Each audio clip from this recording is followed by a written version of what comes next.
All right, everyone. I promise that despite voting for Trump and generally supporting him, I would call him out if he did something that I thought was stupid or wrong.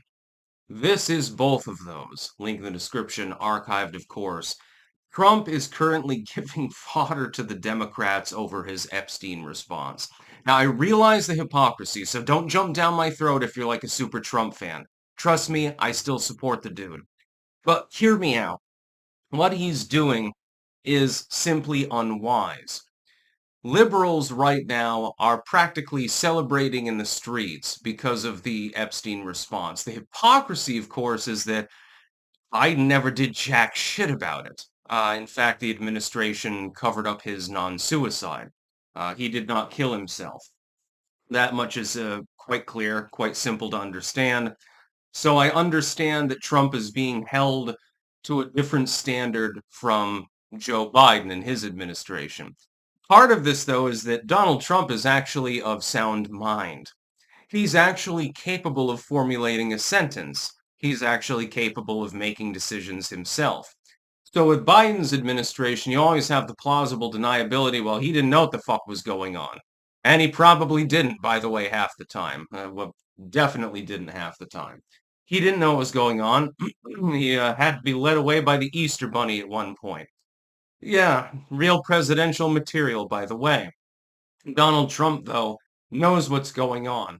He should have immediately, upon the release of this latest report with regards to Epstein's suicide, the blackmail, the client list and stuff, he should have immediately fired Kash Patel and Dan Bongino, and probably Pam Bondi as well, although it seems that she might not actually be culpable.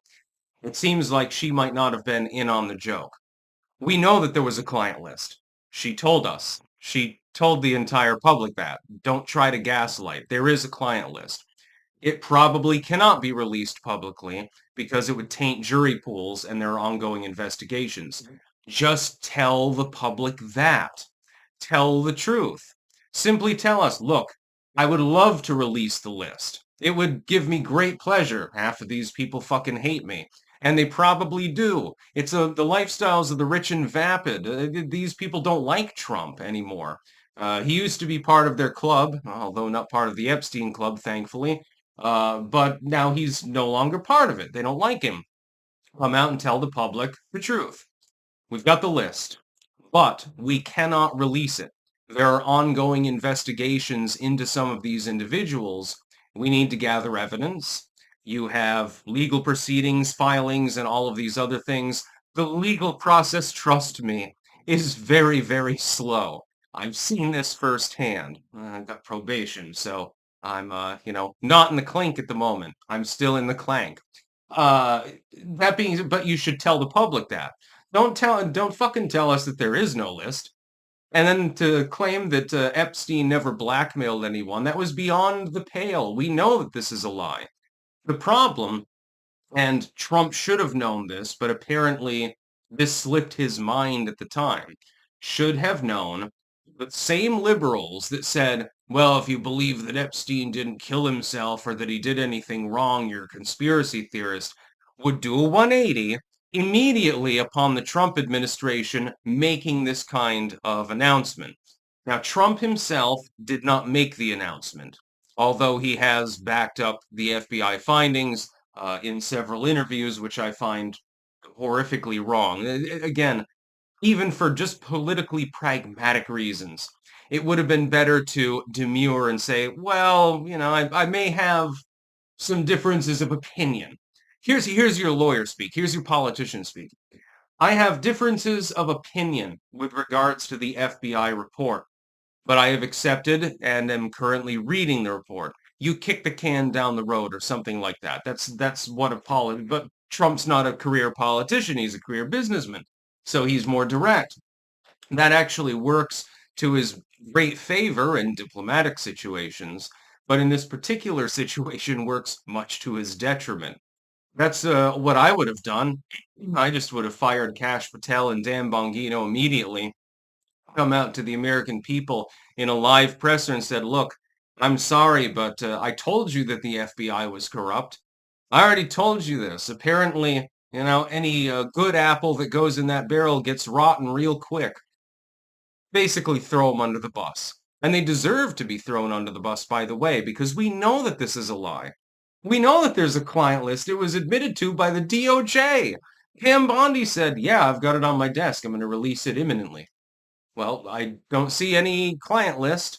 I realize that there are legal reasons why you can't release it, but to deny its existence is simply beyond the pale. You are giving fodder to your political enemies.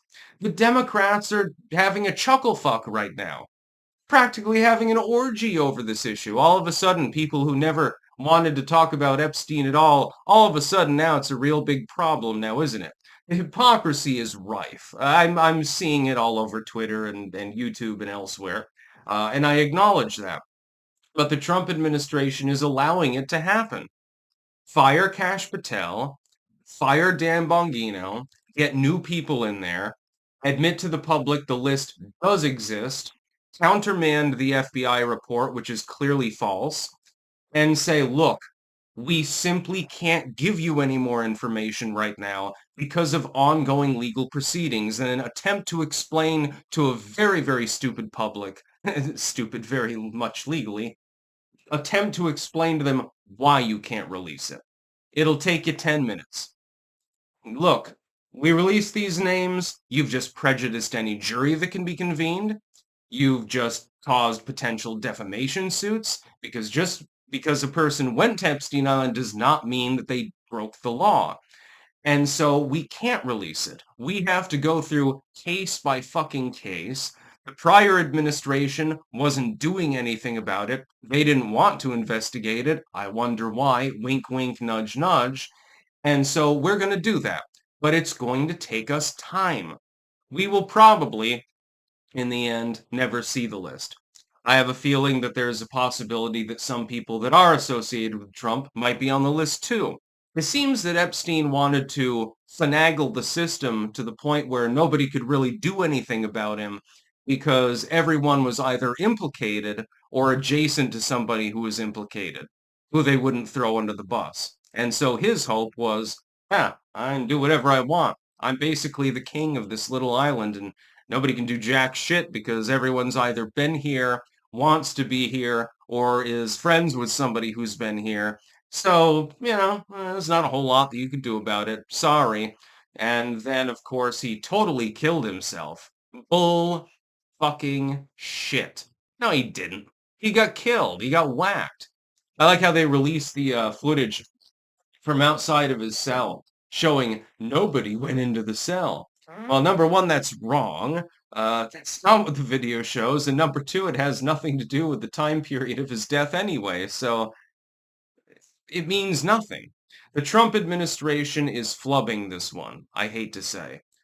While he has done generally a good job, you've got new comprehensive tax relief, you've got at least diplomatic attempts in multiple hemispheres in the world, which is good.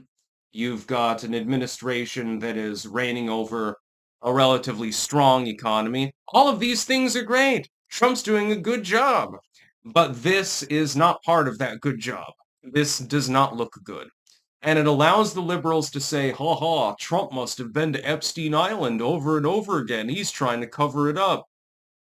You never said that about the prior administration, but yeah, I mean, it looks sus. To an independent voter, it looks sus. Why not at least admit that the list exists and, say, well, we can't release it right now? Because that's the truth. I don't think that Trump ever did anything with a kid. I don't think that he was at Epstein Island. There's no evidence of that. I don't think he's a pervert. He seems to prefer adult women, including porn stars sometimes. And, likes to pleasure them with his apparently mushroom-shaped penis, according to Stormy Daniels. You'll note that she did get successfully sued for defamation over that particular quip. I don't think that he did anything like that. And he might be hamstrung behind the scenes by the fact that some people adjacent to him might have been involved with this, or by the fact that the FBI preempted him. It wouldn't surprise me in the least. FBI comes out, releases a presser, with or without his knowledge, and countermands him effectively, and hamstrings him. He can't do anything about it. This was literally a problem that Donald Trump spoke about for a number of years, you will know. So I don't think he did anything wrong, but the continuation of this particular case by the Trump administration is completely unhelpful. It's not working because people aren't buying it. They're saying something's rotten in Denmark, effectively. That's about all. Peace out.